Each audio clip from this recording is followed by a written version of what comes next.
en troisième année de licence d'histoire, c'est ça? C'est exact, en cours de validation. Tu as 21 ans et parallèlement à ta vie d'étudiante, enfin d'étudiant, tu postes des épisodes de Naval Total Wars qui est déjà à plus de 10 200 vues cumulées depuis sa création. Oui, depuis la création, donc ça fait 2 mois et demi que Naval Total Wars a été créé. Donc on est à 10 000 vues, mais c'est cumulé avec ceux des chansons d'Empire que je fais aussi en parallèle. Donc est-ce que tu peux déjà nous expliquer qu'est-ce que le Naval Total Wars? Naval Total Wars, en fait, c'est une émission basée sur un jeu. Donc en fait, c'est des séries Total Wars. Donc je commente en fait les batailles que je fais, donc des batailles navales, parce que le jeu a 2 aspects. On peut faire soit des batailles terrestres ou soit des batailles navales. Donc moi je fais uniquement des batailles navales, parce que c'est un aspect très peu développé. Et en même temps je commente ces batailles en y insérant un aspect historique, donc en expliquant des techniques qu'on utilisait à l'époque, donc au XVIIe, XVIIIe siècle, afin que les gens, ça leur sert pour jouer, mais ça leur apprend aussi des choses, quoi.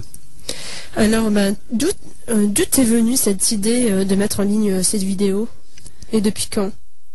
En fait, ça fait presque 3 mois que j'ai l'idée de mettre ces vidéos en ligne, parce que je suis encore un fan d'une émission québécoise sur Total Wars aussi, et c'est les émissions de Bad Bailey's Productions, qui, elle, se concentre sur l'aspect stratégie terrestre des Total War. Donc il développe aussi l'aspect historique, ce que j'apprécie, mais en fait je lui ai demandé pourquoi il développait pas l'aspect naval de la chose. Alors il m'a expliqué qu'en fait il n'était pas très bon sur ce genre de stratégie. Alors moi j'ai proposé de faire une émission spéciale, parce que, moi je me défends plutôt pas mal sur ce genre de bataille.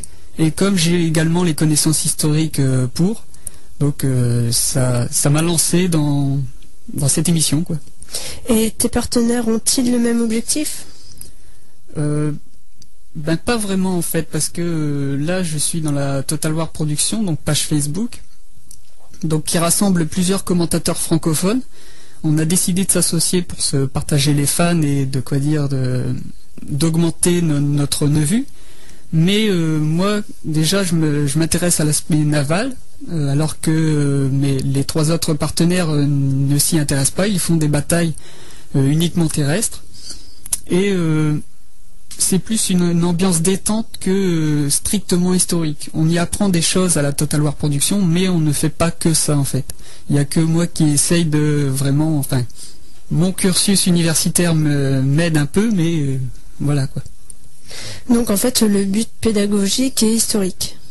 Voilà, j'essaye d'apprendre le maximum de choses. Par exemple, j'ai fait la bataille d'Aboukir, donc une bataille historique qui est permise dans les Total War, et j'ai expliqué pourquoi les Français avaient perdu et dans quelle mesure ils auraient pu gagner, les forces et les faiblesses de chaque nation. C'est comme un documentaire, sauf qu'on n'a pas l'aspect ennuyeux. Voilà. Okay. Alors, comment tu te documentes pour préparer ces épisodes? J'emprunte certains livres à la bibliothèque universitaire, donc sur l'aspect naval, la marine à voile, etc. Mais j'ai aussi un fonds documentaire propre, donc qui m'est personnel. Donc des livres qui parfois ne sont plus édités ou des choses comme ça, qui s'intéressent à la stratégie navale. Et comme je prépare également un concours pour la marine nationale, disons que je m'insère dans cet élément, alors je me documente beaucoup et là ça m'aide pour faire les épisodes. Alors, quel logiciel utilises-tu pour travailler sur tes épisodes?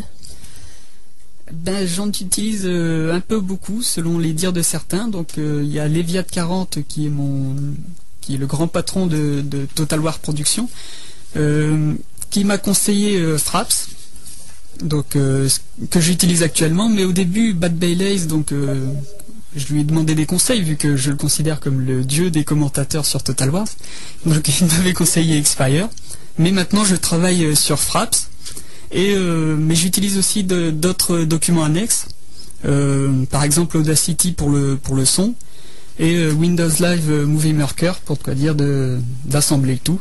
Ce qui fait que mon petit surnom à moi c'est MacGyver, quoi. Ok. Alors, combien de temps ça te prend pour créer un épisode? Pour créer un épisode, hormis le temps que je passe à jouer, trop selon les dires de certains, en gros je fais 1 heure de bataille, j'enregistre le replay et ensuite pendant le week-end j'assemble tout ça, donc ça me met en gros 2 heures pour filmer et assembler, et ensuite je mets toute l'après-midi pour uploader sur YouTube. Alors d'ailleurs, à qui sont adressées ces vidéos? Quelle est la cible? La cible, c'est un peu tout le monde, parce que comme c'est YouTube, c'est pour tout le monde, en gros. Donc, comme je le disais, en fait, c'est pour les 6-66 ans, mais j'ai du public plus de 66 ans, évidemment. Donc, j'aimerais pas me froisser avec eux.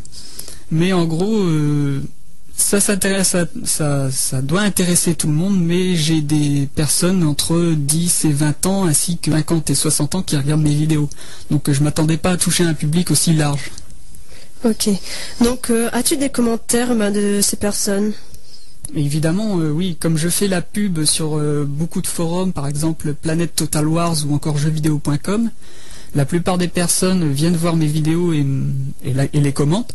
Donc, j'ai eu un moment une personne qui prépare pour devenir ingénieur naval et qui me donnait des conseils, justement, qui me rectifiaient sur certains points.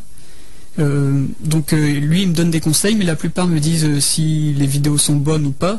Mais il y a aussi des commentaires de commentateurs anglais. La plupart du temps ils m'envoient des messages pour me demander d'arrêter, la plupart du temps, parce que apparemment je leur fais de la concurrence, parce que les vidéos navales sur Total Wars sont quasiment mon monopole pour l'instant. Oui, donc c'est sûr que ceci entraîne un peu des convoitises. Voilà. Et donc, sinon, globalement, qu'est-ce qu'ils te disent tes fans? La plupart me félicitent d'avoir justement fait cette initiative. Donc, ils regardent mes vidéos à la fois pour jouer sur le jeu, parce qu'ils ont le jeu la plupart du temps, mais s'intéressent à l'aspect terrestre. Donc là, ils s'intéressent plus à l'aspect naval, font des batailles multijoueurs, des choses comme ça. Donc l'aspect pédagogique est là aussi, quoi. C'est pour que eux aussi expérimentent et voient les forces et faiblesses. Donc ils appliquent, mais oui, la plupart du temps c'est ça. Ils apprennent et ils appliquent. Là, je me suis mis sur Shogun 2, donc le dernier né des Total Wars. Mais là, j'ai pas beaucoup de choses à leur apprendre, alors je tâte encore. Là.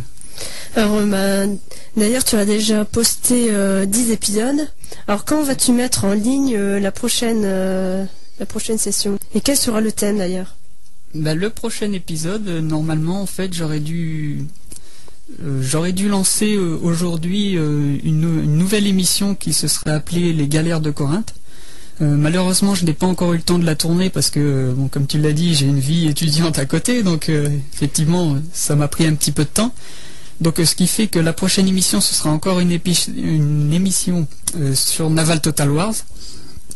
Et ce sera sur Trafalgar, parce que j'avais déjà fait Aboukir en première bataille historique, donc là je ferai Trafalgar. Le contexte historique, s'il te plaît. Le contexte historique, alors les Français et les Espagnols, une flotte combinée, commandée par Pierre-Charles de Villeneuve, sont sortis du port de Cadix pour rencontrer la flotte anglaise de l'amiral Nelson, qui les attendait justement, et Nelson les a attaqués au large de Trafalgar, ce qui a été une grande victoire anglaise en fait, et une grande défaite française, parce qu'ils utilisaient une technique qui est très simple en fait, c'est la technique de la ligne. Cette technique en fait est utilisée pour les marins qui ont le pied à terre, quoi, pas le pied marin justement, et c'est justement là la raison de la défaite franco-espagnole. Donc j'expliquerai normalement ça durant la vidéo. Et ça se passe quand d'ailleurs ce fait historique? Parce que ça se passe quelque temps avant la bataille d'Austerlitz. Voilà, une grande défaite, mais qui a été couverte par une grande victoire en 1805. Ok, donc pour une fois, nous aurons un peu d'histoire dans l'émission. Voilà. Alors, donc pour terminer, est-ce que tu peux nous donner le lien permettant de voir les épisodes de Naval Total Wars? Alors le lien, je ne l'ai pas en tête, mais en fait, mon pseudo c'est Alberich König. Donc le roi Alberich, parce que Alberich c'est celui qui roi de la mer, celui qui met sa cape invisible. Donc ça, par contre, je voulais lancer ça sur Silas Hunter, mais j'ai pas vu. Sinon, l'émission s'appelle Naval Total Wars, donc on peut taper sur un moteur de recherche tel que Google, et la 3e page, normalement, on voit ma première vidéo de Naval Total Wars.